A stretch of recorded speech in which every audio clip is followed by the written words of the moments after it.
श्री स्वामी समर्थ चरित्र सारामृत अध्याय 6.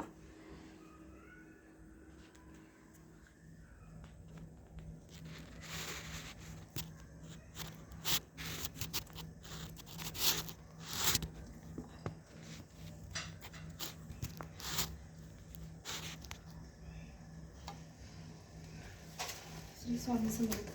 श्री गणेशाय नम. धरून शिशूचा हात अक्षरे पंडित लिहावीत तैसे हे स्वामी चरित्रामृत. स्वामी समर्थ वदविती. मी केवळ मतिमंद केवी वर्णू चरित्र आघाद परी माझा हा छंद. स्वामी समर्थ पूर्वीती ज्यांच्यावर प्रसादी करुणी मूढा होय शास्त्रज्ञान. त्या समर्थाचे चरण वारंवार नमित असे कृपाळ होऊन समर्था वदवाव्या आपल्या चरित्रा श्रवणे श्रोतयांच्या चित्ता ब्रह्मानंद प्राप्त होवो. सुरत रुची होऊन सुमने त्यासी अर्पावी प्रीतीने. झाला ग्रंथ स्वामी कृपेने त्यांच्याच पदी अर्पिजे. मागील अध्यायाच्या अंती 14 विनवी स्वामी प्रती कृपा करुणी मजवरती बडोद्यासी चलावे. भाषण ऐसे ऐकुनी समर्थ बोलती हसुनी मल्हाररावची या मनी आम्हाविषयी भाव नसे म्हणून तयांच्या नगरात आम्हा जाणे नव्हे उचित. अक्कलकोट नगरात आम्हा राहणे आवडे. ऐसी ऐकून या वाणी चोळाप्पा खिन्न झाला म्हणे. त्याने सत्वर येऊन तात्याप्रती सांगितले. ऐसा यज्ञ व्यर्थ गेला. तात्या म्हणी चिंतावला. आपण आलो त्या कार्याला ते न जाय सिद्धीसी परी पाहावाय यज्ञ करुनी. ऐसा विचार केला म्हणी. मग काय केले तात्याने अनुष्ठान आरंभिले. ऐसे नाना उपाय केले परी ते सर्व व्यर्थ गेले. कार्य सिद्धीस न गेले. खिन्न झाले मुख त्यांचे. भक्ती नाही अंतरी. दांभिक साधना ते करी. तयाथे स्वामी नरहरी प्रसन्न कैसे होतील. तयानी माजविली ढोंगे आणि केली नाना सोंगे. भक्तिहीन हटयोगे स्वामी कृपा न होय. मग तात्यानी काय केले.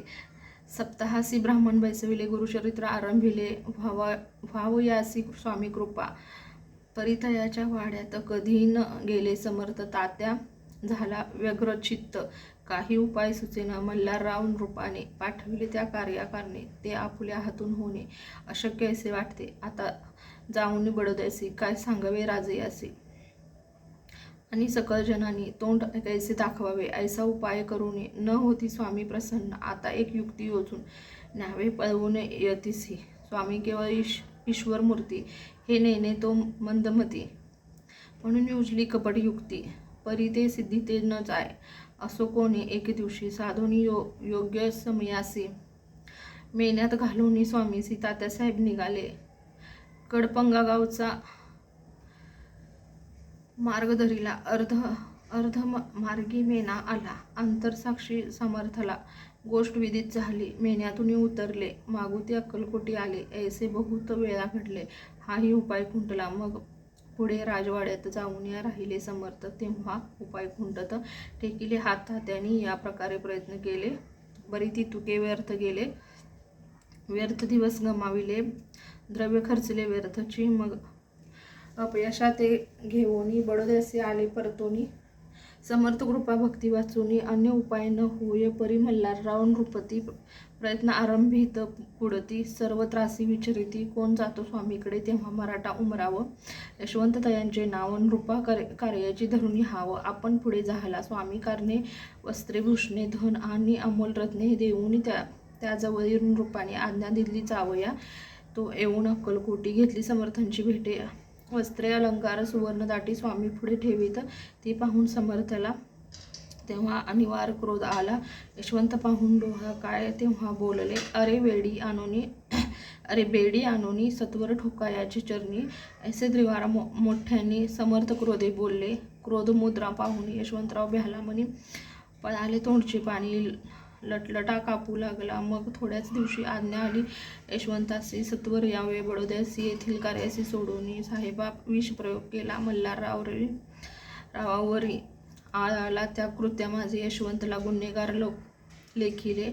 हातीपायी बेडी पडली. स्वामी वचनाची प्रचिती आली. अघटित लीला दाविली. ख्याती झाली सर्वत्र. समर्थांची अवकृपा जयावरी.